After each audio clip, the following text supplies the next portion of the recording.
get loud. Yes. Wow, we ended that perfectly, too. I will say, obviously, it might look a little bit different. Kevin thinks I look like a librarian. Yes, Fresno County Library. Check your books out now, kids. Found out somehow I got an eye ulcer. I don't know exactly how that happened. So you have eye ulcer. I've got like some sort of allergy, and this is one hell of a medical podcast. I found out that I had that this morning. I don't know what the hell was happening. My contact was bothering me so bad on Sunday, and I should have taken it out. Now you look like you're high. But I didn't. You're like... Well, one of my eyes is like not as... I just came from the eye doctor, and she put the light in the left eye, and I was totally fine. And then she put it over to the right eye, and I was like, oh, my eye was watering. Hey, at least you don't have to wear an eye patch. It is too early for me to be crying, okay? Like, what the hell? At least you don't have to wear an eye patch. I know. I don't know. What the heck is happening? Maybe you have the eye patch emoji. For some reason, when we talked about this earlier, we were having all these issues. But apparently, you're not supposed to use emojis in the workplace. Researchers in Canada found that the wrong emoji choice can impact how competent and professional colleagues think you are. The study found an angry face emoji consistently lowered coworkers' impressions of the sender, regardless of what the message said. You want to know what my go-to emoji is? What? This is my go-to emoji. I'm gonna pop it up right now. It's this damn crying cat right here. Crying cat. Not your wife and the cat also in the picture. Yeah, well, I'm flexing right now. You're showing the full text thred. I can't zoom in on it, that's why. Apparently, if you do send the grinning emoji, it only improved perceptions when it was correctly paired with a positive or neutral message. I think it depends. Don't put a thumbs up, right? Yeah, I think it depends on what the message is, the context. Also, I didn't even know they had a Bigfoot emoji, did you? How do you even find that one? But it's in there. I don't know. Is it? Yeah, Bigfoot? it's in there. Just type Bigfoot in the search. I will say, I think it depends. I was talking about this with our general manager. No, Matt. I get this on Bigfoot. I get that big foot, not Bigfoot. Maybe say Sasquatch. Anyways, we're getting off topic. I will say, for example... just the word. No, where's my Bigfoot emoji? Okay, we'll talk about it later. I will say... Okay, Capitan. I will say That's the emoji for you right there. Okay, what I'm trying to say that Kevin will not Spit let me out. finish is, I kind of look like that emoji right now. That's what I said, and you're all, let me finish. Okay, what I will say is like for employee of the month, they always use emojis in there, and that doesn't bother me. Does that bother you? I never really read the employee of the month. I just see who it is in the title, and then I file it away into my garbage can. Whatever. But you know how I find out about employee of the month? I'm walking down the hallway, and their billboard pops up, and guess who will never be on that billboard? Right here. That's not true. I have nominated you for employee of the month before. Have I won? No, but don't say never. Never say never. Yeah, I'm not gonna win. Never say never. I'm not gonna win. Never say never, Kevin. There I am. But what I... That's you after pickleball right there. All right. For those that are not watching, it looks like a very sad... tired ass face. What I will say about this also is we were discussing LOL before, and you have a funny story about it. Go ahead. Lots of love. So somebody I know, they had a friend that thought LOL was lots of love. And, she kept on posting in a group chat, like Phil has died, and she'd put LOL. Now, boomer, and I'm assuming she's a boomer, but maybe she's on the older end of Gen X. When you put LOL in, like the type, you type that in, an emoji comes up, so wouldn't you figure that one out? How do you Lots know? of love. That is funny. Sally has passed away. Sally. We that's will so be terrible. we will Do be not do joining her. that. We will be joining her in prayer at the St. Anthony's Church. LOL. That's so awful. It is awful. Well, speaking about different generations, instead of moving forward, a lot of Gen Zers say they want to hop into a time machine. Nearly half of Gen Zers surveyed said if they had the opportunity, they would actually choose to live in the past. They want to come back to our childhood. A recent poll found most would pick a time period less than 50 years in the past. About 38% said they would still choose the present. Only 10% said they would go into the future. They would like to land in 1986, I think, because that's about 40 years. Are you saying that that's the best time? It was a good time. It's the best time to be alive? Well, here's the thing. There's good and bad in everyone, and we learn to live. We learn. I'm going off on a song. Here's the thing. Now I can sit on my couch. I could be in my car. I could be in Brazil.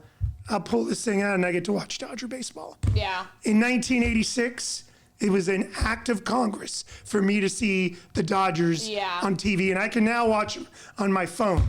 Yeah, which is nice, but okay, so their concerns I can carry my entire record collection in my phone. Yeah. Okay, well, the reason why they say they crave the past is concerns about quality of life in the future, also growing discomfort with social media. I get that part. Being connected to the internet at all times. Sometimes I feel like you're not in the present moment. You can't be stupid in public. Yeah. Because you'll end up on the internet. Yeah. We did some dumb shit back in the day. I'm not telling you that much. Well, and I mean, hindsight is always 20/20, right? So probably if you knew exactly how real estate was going to go or being able to invest in certain things. Well, but I will tell you, we would not have set up a ramp and tried to jump over 15 toys on our BMX bike, which we did. Not for likes or clicks, but because we were stupid. So got a concussion off that one. But my question is if you could choose to live in any time period, would you choose a different generation? Or you're happy being a Gen Xer? That's a hard. I'm happy I'm Gen X. I would like to have my knowledge of just how things work and go back to like 1987. I think that would be good. Okay. Yeah, definitely would help me get. But you like your generation then, because 1987 is a part of your generation. Definitely would help me get more dates, I think, back in the day. Because I just got to realize, that people really did not give a. You thought they thought this way, but they didn't. Everybody was on the same struggle bus. I think that I probably was born in the wrong generation. I'm still happy with where I am, but I think you're definitely not a typical millennial. No, I'll give you that much. I think I would have probably thrived in like your generation, to be honest. Yeah. But I think so. You know, what could you do? I wasn't born in that generation. That's how it goes. Ask your mom. Yeah. Your mom's dead smack in the middle of that one. Yeah, true. Okay, well, since we're speaking about dating, let's get into it, okay? We're talking. We went from dating and dating ourselves to. What are these people doing? They're dating, Kevin. The poll from the dating app Hilly found that nearly 1/3 of Gen Z and millennial daters are more attracted to someone once they find out that they have an excellent credit score. About 20 to 25% of those singles believe dating apps should allow users to filter potential suitors by their credit standing. The trend has also led to so-called financial future faking. That's where people exaggerate or downright lie about their financial situation. So, Mederios, we were just talking about living in a simpler time. We didn't worry about this when we went out on a date back in the day. You didn't worry about a credit score? No! 1989? But I will tell you, there was a movie that came out in the movie. It came out in the, I think it was Amazon Women from the Moon, but it was a bunch of different skits. And it was kind of a precursor because Steve Guttenberg, who's been in a bunch of movies, Rosanna Arquette, they meet and they're going to go out on a date, and she's able to somehow have this magic machine where it figures out the guy's past and it prints it out. That'd be great. She accosts the guy with. This is a movie? It's in the movie. It's like a little skit in the movie. Oh. And like, she's like, oh, you dumped this person after this date. And I mean, what we have now, but it was back in the 80s when this was unheard of. I will say I would love to do like a background check on every single person. Well, you basically can nowadays. To a certain extent, I feel like in general on the internet, like people's social medias can show like a fake perception of themselves. Also, like I would like, what I'm saying is do a full background check, and you also get to see their credit score and like whether or not they're responsible. I would love that. I would love that. Maybe that would be my superpower. There you go. I think that would be incredible. I'm not gonna lie. All I know is that these people are weird because they're like on a first date and the girl's already wiping his mouth. They're doing cheers with their tortillas. And what are 3 people doing on that date? Look at this guy. Wow, staring off into the distance. This is great. No, it's not. Well, it is, but it isn't. Cheers to our first date in Rome, evidently. That's where their first date is. Here's your pasta lasagna. Okay, well, let's talk about food. For those of you who aren't watching, she found the weirdest video that is playing, and it is video odd. that is we're allowed to use, Kevin. Okay. It's very odd. I don't see you finding any other. No, because I'm not doing any work on this podcast other than yapping. Thought we already established that. Okay, folks, well, if you didn't know, do you- Mederios does all the work. I just show up and yell at her. Okay, moving on. How do you feel about tofu? According to one TikToker, being offended by the mention of tofu shows toxic or fragile masculinity. The video has gained nearly 3 million views. The author of the book Breakup Bootcamp told USA Today that tofu test highlights the way people who are dating try to detect someone's political and social views without asking directly. I don't know if tofu let's be straight. No, hold on. shows your political... They have something here. Because the only people that actually, I think, kind of like tofu are probably leaning to the left. I don't know if that's But I'm not true. saying everybody that leans to the left likes tofu. I think overall, everybody hates tofu, and the only people that like it are a small sliver of those on the left. Not to give anything away, but I don't mind tofu. But I may lean a little to the left, if you know what I'm saying. Oh, God, I like tofu. Let's not get into politics. I'm not, but tofu, you're going to tell me Grizzly Adams, whatever, bearded guy from the mountains, likes tofu? No. I don't know. I will say, like, I never crave... Do you like tofu? I never crave it. Nobody craves it. But it's a good substitute if you're vegetarian or vegan. If it's added in there, sure. If it's done well. Like, I never put it in any of my dishes, okay? Like, I never, like, when Kathy makes it, I eat it. Or, like, if it's in something, I will sometimes eat it. I don't think it's the greatest. I would rather have a black bean burger, personally. Or, like, a certain thing. Kathy just made, she's been trying stuff out with tofu. She made like a Mexican style tofu meat, like shredded really good. And that's the key. You got to shred that up and then really fry it and season it well. I'm going to give you a sample after we're off. And you're going to tell me that it doesn't taste good and it does not like taste like tofu. And she's not a big tofu fan. I guess the thing but is, you got to put a lot of work into it. Yeah, I don't know. Like, I'm not willing to put that work into it. It's not that big of a deal. She likes to challenge herself, but yes, tofu is a staple in, Asian cuisine. Yeah. But not many people like it. And as a block like that, if you don't see it, folks, if you're just listening, it's that big ass white block of tofu, and it is about as exciting as a white paint. Because it's not sexy and it ain't. Yeah, that's not a sexy dinner. It's not that great. I mean, if we're It's actually all talking about like everybody in life. It's not that there are great. big white things that are boring as hell, but if they got a little bit of seasoning, then it's exciting. It's okay. Yeah, it's okay. Okay, so let's get into this next story, which made me think of you, okay? And that is because it has to do with the Beastie Boys, baseball, or Slurpees. Slurpees. Yeah, it kind of has to do with Slurpees. So 7-Eleven has launched a catering service by partnering with Easy Cater, offering made-to-go meals for meetings, office lunches, and events, but they might be expanding into catering like a wedding, okay? From breakfast taco boxes to 14-inch pizzas. I could tell you that no woman wants 7-Eleven catering their wedding. You know, maybe, I'll be straight up. Okay, 1% of the population. Could you imagine if I said to Kathy when we were planning our nice wedding, hey, who do you want to cater? Let's get 7-Eleven. So corn dog on a stick could be one of the things offered. Now, a Slurpee bar. Would you do it though? What? 7-Eleven? Would you allow for it? A lot of stuff that I couldn't eat there.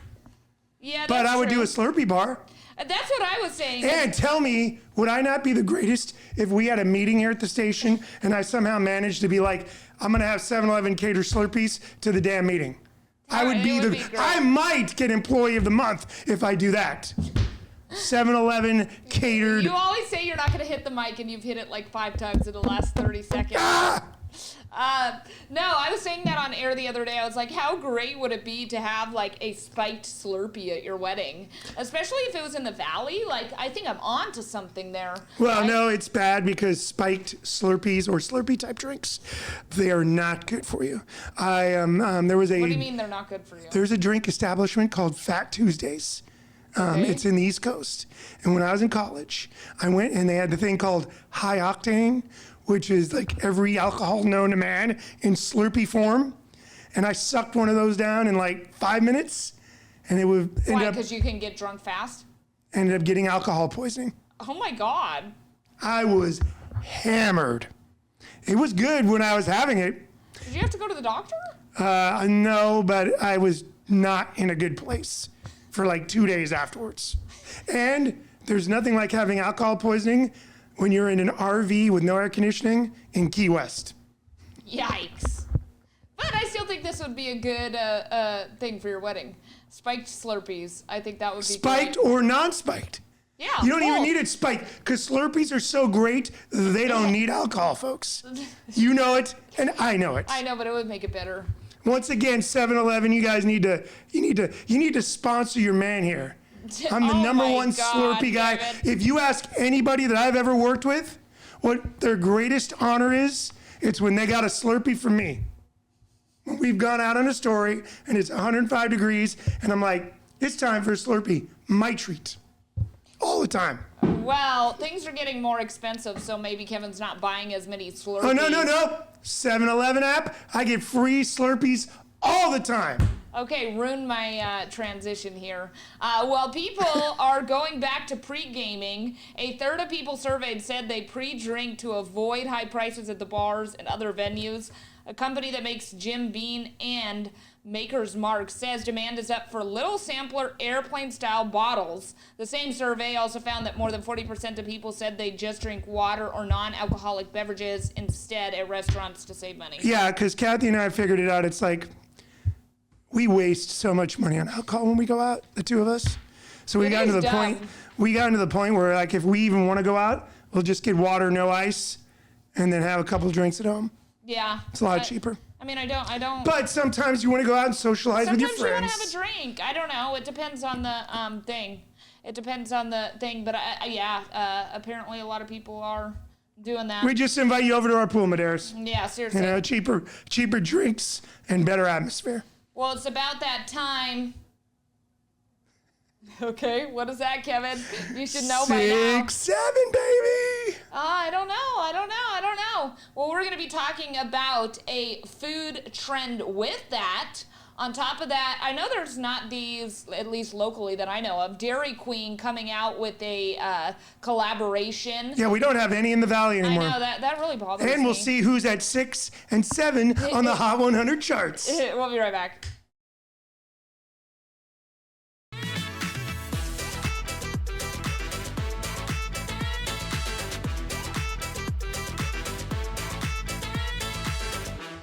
Let's get loud, and I'm up to my favorite thing that I get to do on my phone is block and report spam. You guys do that? It's like one of my highlights of the day. I'm only doing it 4 to 5 times a day. I've been getting block and report spam. I've been getting a lot of calls lately. It's been annoying. But Problem is I keep on missing call. Whoa! That came out of nowhere. 6-7, perfect for the kids. 6-7. Yes, it's a little cringe. The kids who started it may have moved on, but if you do have Gen Alpha at home, it's still everywhere. We're talking about Purdue Foods is bringing the phrase to no parent in America has been able to escape it. So they are launching the 6-7 chicken nuggets. Limited edition. Limited edition. And look how it's like beautifully, like nobody serves it like that at their house. No. A side of fruits. Imagine you just have 2 chicken nuggets. So anyways, they're going to Maybe be it's- available tomorrow, May 1st. They're $7.24. They're not lasting. Why wouldn't they be $6.70? Missed opportunity. I know. Purdue. I agree. Maybe because 2 + 4 = 6. So 7, 6. Because Huh? 24 cents. 24 cents is 6. No? Too confusing? This last Monday, Dairy Queen, which apparently we don't have any of these in the Valley. No I don't mas. know why. I do not understand it. But customers can enjoy items from their new breakfast collection, including Choco, Frosted Donut Blizzard Treat, Fruity Pebble Shake, and Cinnamon Toast Crunch Dipped Cone. Now, these are going to be available at the locations nationwide until July 31st. Cinnamon Toast Crunch Dipped Cone. Sounds a little bit interesting. But we can't get it here. I think that the Fruity Pebble Shake kind of sounds good too. And I love a Blizzard. Man, a Blizzard is so freaking good. And she ain't talking the Montana kind either. Unless No. you're going to where in Montana? Bonanza Freeze. Bonanza Freeze. Which is my stepdad owns it. So actually it's the competitor to Dairy Queen. Grill and chill, baby. And you know when they grill, they always say more burger than bun, but I know you don't get hamburgers there. No, I do not. However, I do like their cones too. I don't get a dipped cone too often. But I do get it at Dairy Queen. Yeah. Which Of course, I haven't had a dip cone now. And you know who else does dip cones? McDonald's. But their machine never works. I know, that is true. Do you have a favorite Blizzard? Not really. Peanut butter, Oreo. My dad loves a Heath Blizzard. That's a good Blizzard. It's like his favorite thing ever. Seriously. P-Bab, if you're listening, go get yourself a Heath Blizzard. And Mederios will vend you the money. No, he needs to try these for us. Cinnamon Toast Crunch. Yeah, try the different things. Cinnamon Toast Crunch. We were talking about it earlier, and Kevin thought that was a damn straw, and not a spoon. And then we were saying, he was like, "Well, what's that?" And that's a spoon for the Revisionist Blizzard. history, my dear Watson. Whatever, you're moving on from it? I am moving on. You're no longer into it? I'm not into it because we don't have a Dairy Queen here. I don't understand why we don't have a Dairy Queen here. It's I don't very either. strange to We me. used to have one in Clovis, one in Fresno, and one in Los Banos. Okay, well, let's talk No about... mas. Let's talk about the power of love, okay? Apparently, the two are engaged. We're talking about Harry Styles and Zoe Kravitz. They are now engaged after 8 months of dating. Kravitz Same it ever was. has been showing off a large engagement ring in recent days, according to People magazine. She was married once, followed by a short engagement to actor Channing Tatum, which was later called off. Yeah, she said, peace out, buddy. It is Harry's first engagement, but I think he dated Taylor Swift He for did. a while. One of the many. And then he dated Kendall Jenner for a while. One of the many One of the many? What do you mean? that have dated each one of those. Kendall Jenner's, She hasn't dated that many people. she has. Like a handful. Handful. You're a handful, Kevin. You are, hey, bigger net worth. Zoe or Harry? I don't know. Between Zoe and... They both are very successful. Let's look at this real quick. Well, while you're doing that, I'm Do going to it. break down the Hot 100. At one, Drop Dead by Olivia Rodrigo. That's a first. So that's huge for her. Yeah, that's a debut. I do like a Olivia Rodrigo. I do think she's pretty good. Okay, Choosing Texas, Ella Langley at Real number quick, 2. Harry Styles, who is not in the top 10 anymore, has a net worth between 220 and 290 million, while Zoe has a net worth of about 60 million. So there we go. All right, well, look at this. Can I tell you, Ella Langley, her new album, it's out. We'll get to that in a minute. It's kicking butt, but she's got 2 songs in the top 10. Olivia Dean has 2 songs in the top 10. Alex Warren, that's the song that refuses to die. Ordinary, still there at number 6. Golden, still there. Kalani, I think, has been at either 9 or 10 for the past 3 months, right? And it hasn't gone much higher. Well, did you know she released different versions of the song with different people featured? Okay.